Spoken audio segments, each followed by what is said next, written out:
우리가 학원에서 여러분들한테 과제라는 이름으로 자습을 시키고 있죠. 그렇죠? 자, 결과적으로는 학원에서는 여러분들한테 과제를 내주는 이유는 무엇 때문이냐? 여러분들이 스스로 집에서 자습을 통해서 우리가 학원에서 뭔가 피드백을 주고 이런 것들을 위해서 여러분들이 혼자 공부하고 내가 공부를 하면서 만들어낸 피드백, 그 다음에 풀이법을 바탕으로 선생님들이 그걸 가지고 상담을 할 수가 있어야 여러분들의 성적이 올라간다라고 생각을 하거든요.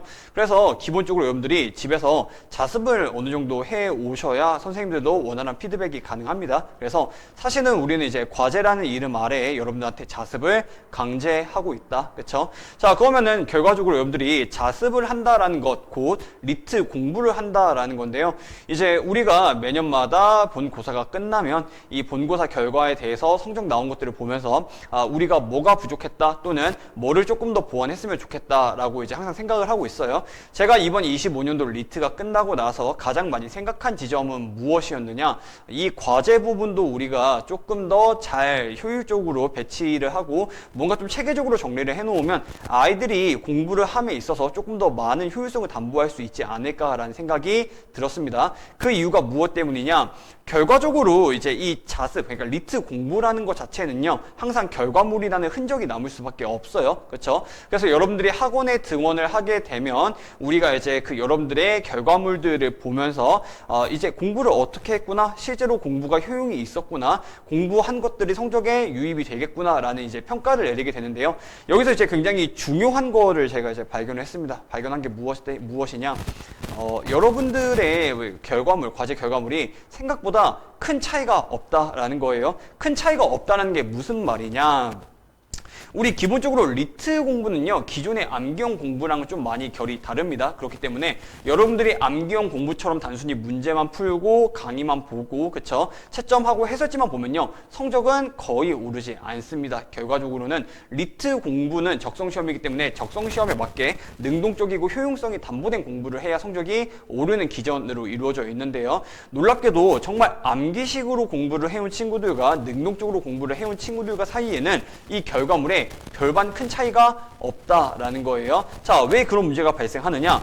내가 정말 능동적으로 뭔가 문제풀이법을 만들고 수정하면서 공부했던 친구들은요, 당연히 뭐 지문의 중요한 부분에 형광펜 같은 게 그어져 있거나 또는 자신의 생각 같은 것들을 씁니다. 그쵸? 왜? 생각을 하면서 자신의 생각을 정리해 놓은 거죠. 근데 암경으로 공부한 친구들도요, 이제 뭔가 계속 수업 시간에 피드백을 받다 보니까 이런 식으로 쓰는 거구나에 초점을 맞춰버리게 됩니다. 그래서 실제로 우리가 리트 공부를 하면서 성적이 오르고 풀이법이 개선되는 기전은 내가 결과적으로 이 공부를 하면서 무슨 생각을 하고 있는가, 풀이법에 대해서 어떠한 전략을 취하고 있는가, 이 부분에 포커스가 집중이 되어야 되는데 근데 이제 암경으로 공부한 친구들은 그런 생각 없이 단순히 결과물만 이렇게 써놓아야 되는구나 라는 식으로 표시를 똑같이 해놓는다라는 말이 되는 거죠. 근데 이게 우리가 상담을 할 때 이제 선생님한테 그냥 솔직하게 그냥 표시하라는 곳에 표시만 했어요 라고 이야기를 하면 우리가 뭔가 여기에 대해서 추가적인 피드백이 있을 텐데, 일부 학생들 같은 경우에는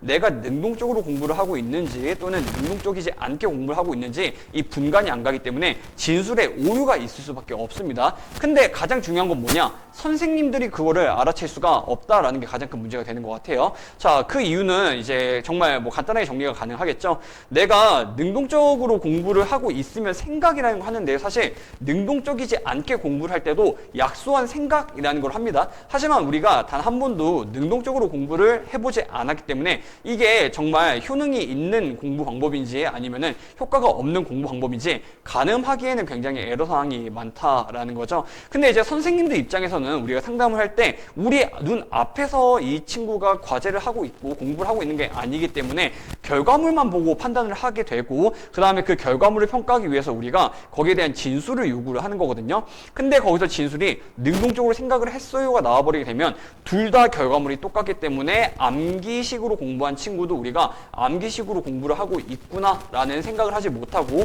근데 이 친구는 왜 성적이 안 오를까 라는 어떠한 문제 해결적인 방법론으로 귀결이 되어 버린다. 그쵸? 자, 그러면은 이렇게 암경으로 공부한 친구가 선생님들 눈에 발견이 되지 않은 상태로 6개월이고 7개월이고 계속 그 방법대로 공부를 해서 리트 시험을 응시하게 된다? 성적은 오르지 않겠죠? 그쵸? 그래서 제가 이 부분에 있어서 어떻게 하면 이제 아이들이 공부를 제대로 능동적으로 하고 있다라는 거를 우리가 알 수 있을 것인가? 그 다음에 또 기존에 능동적으로 공부하던 친구들은 어떤 식으로 더 이 과제 또는 공부 방법을 체계화해서 공부 성적을 올리는 데 도움을 될 수 있을 것인가를 한번 정리해봐서 이걸 여러분들이 나중에 필요할 때 과제를 하다가 뭔가 막막함이 느껴지거나 막히는 부분이 있을 때 이 영상을 보고 참고하라고 미리 찍어서 이제 올려두려고 하고요. 그 다음에 이제 원래 이 영상 같은 경우에는 그냥 내부 교육용으로만 배포할 생각이었는데 이제 외부 유튜브에도 공개를 할 생각입니다. 자, 근데 여기서 주의할 게 있어요. 인터넷 강의를 듣는 친구들은 사실상 이 영상을 들을 이유가 없다라고 생각을 합니다. 적어도 이제 우리 학원 수강생들이나 그 다음에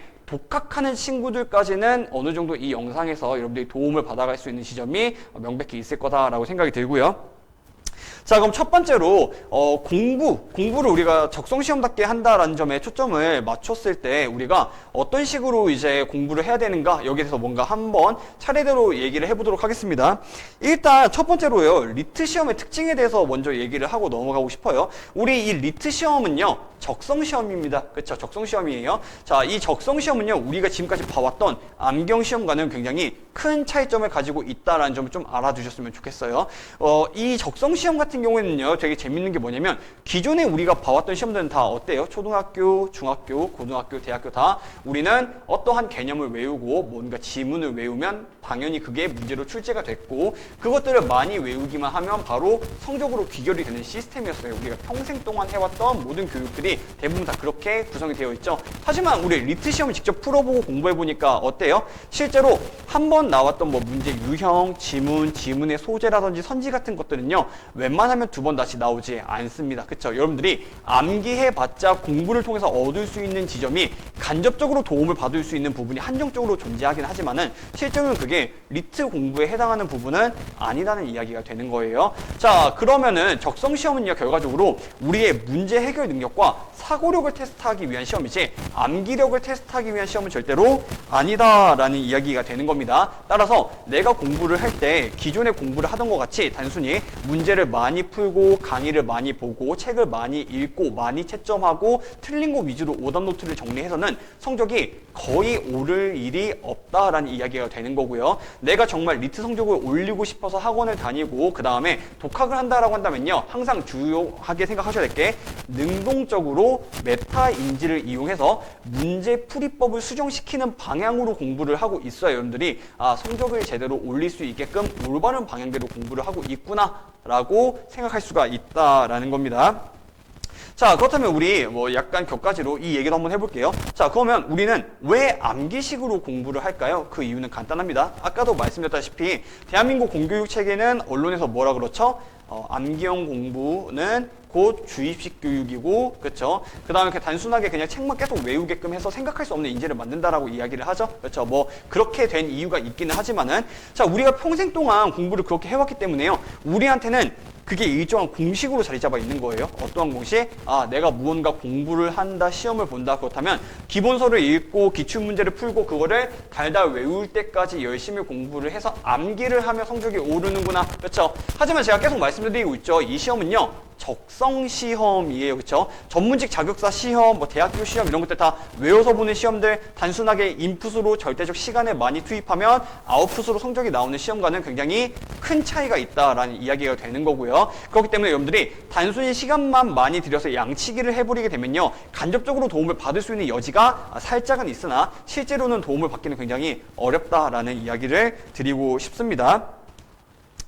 자, 그러면 우리가 이 적성시험에 우리가 성적을 올리고 도움을 받고 뭔가 공부를 했을 때 성적을 크게 올리기 위해서는 어떻게 공부를 해야 되느냐, 계속 말씀드리고 있는 지점이 바로 능동성이 필요하다라는 지점입니다. 그쵸? 자, 근데 이 적성시험이라는 게요, 결과적으로 우리의 문제 해결 능력과 사고력을 테스트하는 시험이라고 이야기를 했죠. 그쵸? 자, 근데 이 문제 해결 능력과 사고력이요, 지능과 굉장히 연관이 깊다. 왜? 이 지능이란 것이, 곧 지능 요소라는 것이, 어떠한 지능 검사를 할 때 결국은 또 우리의 사고력이나 문제 해결 능력을 테스트하기 때문입니다. 그렇다면 우리가 리트 시험을 잘 보기 위해서 높은 지능이 필요한가? 높은 지능과 리트 시험의 양의 상관관계는 어느 정도 저는 입증된 바 있다라고 생각을 하고요. 근데 중요한 건 이거죠. 우리가 이제 6개월, 7개월 남짓 동안 지능을 사후적으로 그럼 높이는 식으로 공부를 해야 되는가? 그건 불가능하다라고 말씀을 드리고 싶어요. 우리 학원에서 운영하고 있는 예비반 같은 경우에도 진작 12개월 전, 그쵸? 뭐 작년 7월이나 8월부터 시작해서 그나마 6, 7개월 동안 문제풀이 단계로 들어가기 전에 그나마 이 적성 시험에 한정되어 있는 뭐 독해력, 문해력, 글을 읽는 방법이라든지 뭐 논증 구조, 논리력, 추론력과 같이 일부 그게 한정적인 부분만 최대한 끌어올리는 식의 과정으로 구성이 되어 있고요. 6개월 동안 내가 책을 많이 읽어서 독해력이나 문해력 또는 뭐 논리력과 추론력, 지능 요소 자체를 크게 상승시킬 수 있겠다? 그러면은 세상에 사실 뭐 경계선 지능장애라든지 스펙트럼 장애 같은 건 더 이상 존재하지 않는 거가 될 겁니다. 그렇죠? 사후적으로 지능을 다이나믹하게 끌어올릴 수 있는 방법은 없어요. 그것은 유사 과학에 해당하는 겁니다. 그렇죠? 그렇기 때문에 결과적으로 우리가 할 수 있는 일은 뭐냐? 문제 해결 능력, 그렇죠? 문제 풀이법을 교정하는 방법밖에 없다. 그나마 우리가 6, 7개월 동안 크게 성적을 올릴 수 있는 방법은 문제 해결 방법을 교정하는 거고, 이게 문제 풀이 단계에서 풀이법 형성이라고 저는 생각을 하고 있습니다. 자, 그러면 우리가 지금 제가 계속 정리하면서 말씀드릴게요. 제가 지금 한 얘기는 이거였어요. 적성 시험이기 때문에 우리가 능동적으로 공부를 해야 되는데 기존의 암기용으로 공부하는 건 의미가 없다. 그래서 공부를 어떻게 해야 된다고요? 문제 풀이법의 변형이 필요하다라고 말씀을 드렸는데, 여기에 대해서 더 합리적인 이유를 말씀을 드리면요. 우리가 공부를 했을 때 내가 공부를 제대로 하고 있다, 못하고 있다를 뭘로 평가할 수 있을까요? 여러분들 대부분 그게 성적이라고 생각을 할 겁니다. 하지만 저는 성적은 좋은 지표가 아니라고 생각을 해요. 여러 가지 이유 때문에. 첫 번째는 뭐냐면요. 이 성적을 낼 수 있는 시험의 이 수가 너무 적어요. 그쵸? 독학하는 친구들 대부분 기출문제 바로 소모해버리죠. 그쵸? 그거 저는 개인적으로 굉장히 비추천하는 방법이긴 한데, 뭐 사설 모의고사를 못 구했으면 어쩔 수가 없죠. 근데 이 기출문제라는 게요, 고작해야 값어치 있는 게 한 10회분밖에 안 돼요. 그쵸? 10번, 시험 10번, 6개월 동안 이 10번 가지고 성적을 냈을 때마다 성적이 계속 우상향할 수가 있다? 저는 그렇지 않다라고 생각을 하고요. 또 이 시험은요, 리트 시험은 굉장히 외부적인 요인이 많이 개입이 됩니다. 내가 찍어서 맞추는 뭐 운이 됐든, 또는 뭐 시험 문제의 난이도가 됐든, 그쵸? 또는 내가 컨디션, 전날 뭐 잘 잤느냐 못 잤느냐, 뭐 마음의 고민이 있느냐, 이런 것들이 굉장히 큰 차이를 저는 만들어낸다라고 생각을 하거든요. 따라서 성적을 가지고 우리가 공부를 제대로 하고 있다 없다는 가늠할 수가 없어요. 실제로 여러분들 기출문제를 풀거나 사설 모의고사를 푸는 식으로 성적 가지고 나의 공부의 성취도를 평가하게 되면요, 성적은 올랐다 내려갔다 올랐다 내려갔다 올랐다 내려갔다 하죠. 그럼 뭐 어느 주는 공부를 잘한 거고, 어느 주는 공부를 안 한 거고, 어느 주는 내가 더 바보가 된 거고, 어느 주는 더 내가 똑똑해진 거고, 이게 아니잖아요. 그렇죠? 여러분들 실제로 이거 가지고 공부를 제대로 하고 있는지 성취도를 평가할 때 있죠, 항상 좀 비합리적으로 나의 성적 최대 고점만 뭔가 인식하는 경향이 있어요. 성적은 절대로 좋은 지표가 아니라는 겁니다. 그렇다면 내가 제대로 공부를 하고 있는가에 대해서 가장 정확하게 알 수 있는 좋은 지표는 저는 뭐라고 생각하느냐, 나의 풀이법이 변하고 있는지가 한눈에 객관적으로 정리가 될 수 있어야 내가 제대로 공부를 하고 있다라고 생각을 합니다. 그러니까 예를 들면 이런 거죠. 내가 1회차 시험을 풀었다. 근데 그때는 그냥 뭐 아무것도 모르니까 그냥 막 풀었다. 근데 적어도 2회차 때는 어떠한 요소가 등장하면 이런 풀이법을 사용해서 문제를 풀었다. 3회차 때는 그 풀이법을 조금 더 보완해서 이런 요소 등장하면 이런 식으로 경우의 수를 나눠서 접근을 한다. 그 다음에 이 풀이법은 뭔가 나한테 안 맞는 것 같아서 수정을 하거나 뺐다. 이런 식으로 회차가 거듭될수록 나의 풀이법의 변화가 있어야 이게 결국 뭐다? 나의 문제풀이 능력이라든지 사고력이 연습되고 체화되고 있고 성적이 오르고 있다라는 좋은 증거가 될 수 있다. 그래서 내가 공부를 할 때는요, 여러분들 항상 내가 능동적인가? 나의 풀이법이 변하고 있는가를 항상 끊임없이 의심을 하셔야 돼요. 왜냐면 우리가 평생 동안 계속해서 암기용으로 공부를 해왔던 이 관성이 남아있기 때문에요. 여러분들이 공부하다가 뭔가 선생님 영상을 보고 과제를 어떻게 하라고 피드백을 들었을 때는 이렇게 하는 게 맞는 것 같았는데 근데 실제로 해보니까 어때요? 뭔가 막막해요. 그렇죠? 왜냐면 우리가 학원에서 뭔가 피드백을 받을 때는 선생님이 계속 옆에 붙어가지고 이거는 옳은 피드백이다, 이거는 옳지 못한 피드백이다를 알려주는데, 이제 뭐 독학하는 친구들이나 또는 집에서 자습할 때는 이거에 대해서 피드백을 내려줄 수 있는 사람이 아무도 없죠? 그러다 보면요. 정말 5만 가지 피드백이 나오는 와중에 내가 내린 피드백이 올바른 피드백인가, 올바른 풀이법인가가 계속해서 헷갈리게 된단 말이에요. 그러다 보면은 이렇게 공부하는 게 의미가 있나라는 뭔가 그런 심리적 상황에 빠지게 되고, 그러면 결과적으로 그냥 하던 대로 공부를 해야겠다라고 생각을 하고 결국은 또 문제 풀고 해설지 보고 해설지 달달 외우고 이렇게 암기형 공부 방법으로 빠질 위험이 굉장히 높다. 이거는 뭐 여러분들의 문제가 아니에요. 결과적으로 문제는 우리가 평생 동안 공부를 그렇게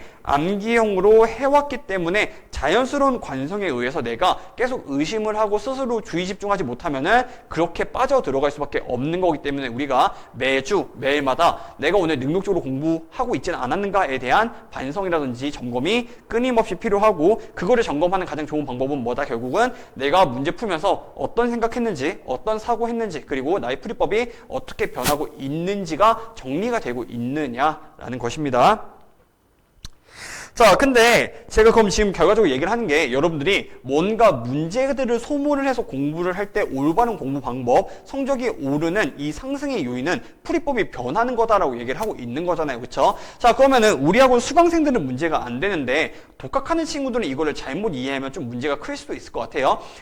이 풀이법을 만든다라는 건요, 원인과 결과가 명확해야 됩니다. 어떤 원인? 내가 이 풀이법을 왜 쓰는가에 대한 이유가 명백하고 객관적이어야 되고요. 그 다음에 결과, 효과. 이 풀이법을 썼을 때의 효과가 이것 또한 명백하고 객관적이어야 돼요. 그건 무슨 얘기를 하는 거냐면요, 독학하는 친구들은요, 살짝 옆에서 봐주는 보조자가 없다 보니까요, 공부를 어느 정도까지 어떻게 해야 될지 몰라서 좀 대충 하는 경향이 있어요. 예를 들어서, 자, 오늘 제가 이렇게 올려둔 이 영상을 보고, 그러면 결과적으로 이 공부는 문제풀이법을 수정해야 되는 공부이기 때문에 나의 문제점을 이 시험 결과 안에서 찾아야 되는구나 하고 시험지를 딱 봤어요. 보니까 나에게 가장 많은 오답이 발생하는 부분이 시간이 모자라서 뭐 언어 이해, 선어 지문을 버린 거였다. 그쵸? 자, 그럼 이 친구는요, 여기에 대해서 피드백을 이렇게 매겨버립니다. 시간이 부족하니까 뭐 지문을 빨리 읽자, 뭐 문제를 빨리 풀자. 그쵸? 이렇게 하고 공부 끝 해버려요.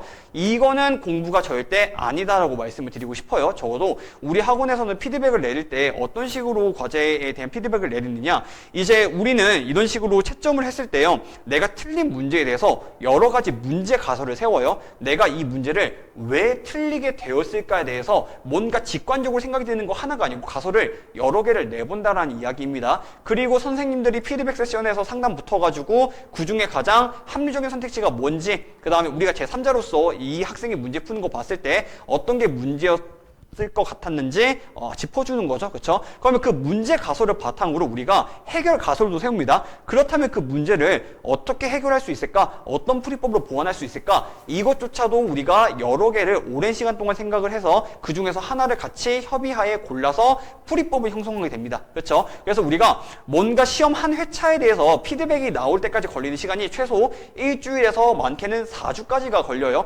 굉장히 엄격하게 검증을 한다는 거죠. 왜? 이 리트 시험 공부는 적성시험 공부이기 때문에 방향성이 제대로 맞아야 되는데, 내가 단순하게 나의 실제 문제점이 아니고 내가 풀이법으로 개선해야 될 사항이 아닌데 거기에 대해서 마구 섣불리 피드백을 내버리게 되면요, 공부가 제대로 될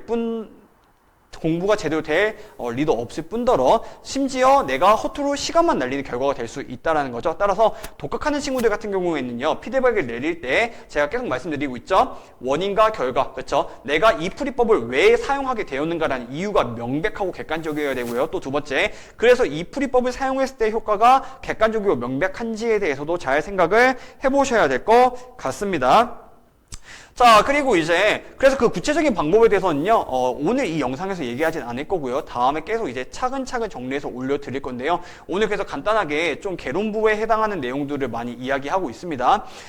마지막은 뭘 이야기하고 마무리를 하고 싶냐면요, 잘못된 공부 방법의 예를 좀 들고 싶어요. 아까 말씀드렸다시피 단순히 강의만 본다, 그쵸? 자, 그 다음에 또 뭐가 있을까요? 뭐 기출 문제만 푼다, 또는 사설 모의고사들 기출 문제들 문제 풀고 채점만 하고 해설지만 본다. 이거 제가 싹 다 뭐라고 얘기하고 있죠? 암기형 공부라고 얘기를 하고 있어요. 공부를 좀 잘했던, 그러니까 뭐 스카이 학생들 같이 지능이 좀 높은 친구들 같은 경우에는 이렇게 암기식으로 공부를 해도 머리가 좀 트여있고 시야가 트여있기 때문에 간접적으로 도움을 받아서 성적이 향상될 수는 있다라고 생각을 합니다. 하지만 대다수의 학생들에게는 이런 공부 방법이 절대 의미가 없다라고 생각을 해요. 왜냐하면 결과적으로 적성시험은 다시 나의 문제 해결 능력과 사고력을 테스트하는 시험이기 때문에 공부를 함에 있어서 결국 이 문제 해결 능력이 상승하고 있는가, 즉슨 풀이법이 변하고 있는가, 사고력이 올라가고 있는가, 문제를 보는 시각 또는 문제 해결을 하면서 접근하고 있는 나의 이 생각하는 능력이 상상되고 있는가를 계속 중조적으로 체크를 해줘야 되고, 이 부분이 올라가야 진짜 공부다라고 생각을 하거든요. 따라서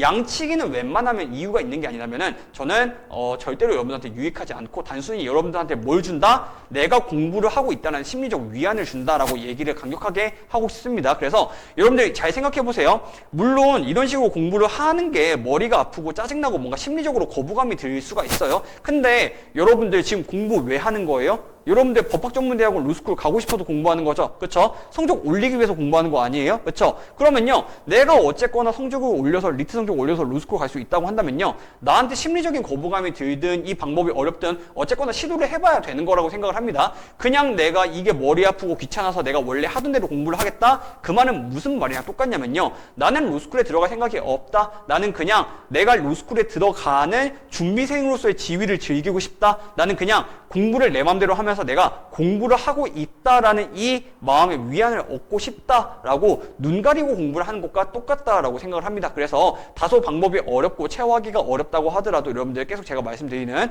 문제 해결 능력과 사고력에 집중을 맞춰서 공부를 하시기를 간곡 이제 권장드리고요. 그 다음에 두 번째로 이제 지금 우리 학원에서도 쓰고 있는 자습의 방법이 일종의 오답노트 쓰는 방식과도 유사하거든요. 그 다음에 다른 학원의 강사 선생님들 중에서도 이런 오답노트를 쓰도록 하는 선생님들이 좀 있는 걸로 알아요. 그래서 이런 식으로 뭔가 오답노트 비슷한 거를 쓰면서 메타인지를 정리하는 학생들이 성적을 올리고 나서 커뮤니티 같은 곳에다가 어떤 식으로 오답노트를 썼더니 성적이 올랐다더라라고 이제 정리를 해서 실제로 이제 독학하는 친구들 중에서도 이런 식으로 오답을 정리해보는 친구들이 좀 있는 것 같아 보입니다. 자, 근데 여기서 중요할 게 뭐냐면 아까도 말씀을 드렸죠. 우리가 피드백은요, 굉장히 신중하게 나와야 돼요. 근데 오답노트를 쓰면서 내가 생각할 시간을 충분히 가지지 않잖아요. 그러면 무분별한 피드백이 나와버리게 됩니다. 시험 한 번에 피드백이 한 번에 10개, 20개, 30개가 나와버린다는 얘기가 되는 거예요. 자, 근데 실제로는요, 그게 나의 문제가 아닐 수도 있고요. 그쵸? 또는 문제이긴 해도 해결책이 그게 올바른 해결책이 아닐 수도 있어요. 더군다나 숫자가 많죠. 한 시험 볼 때마다 10개, 20개씩 문제점으로 잡힌다라고 한다면요,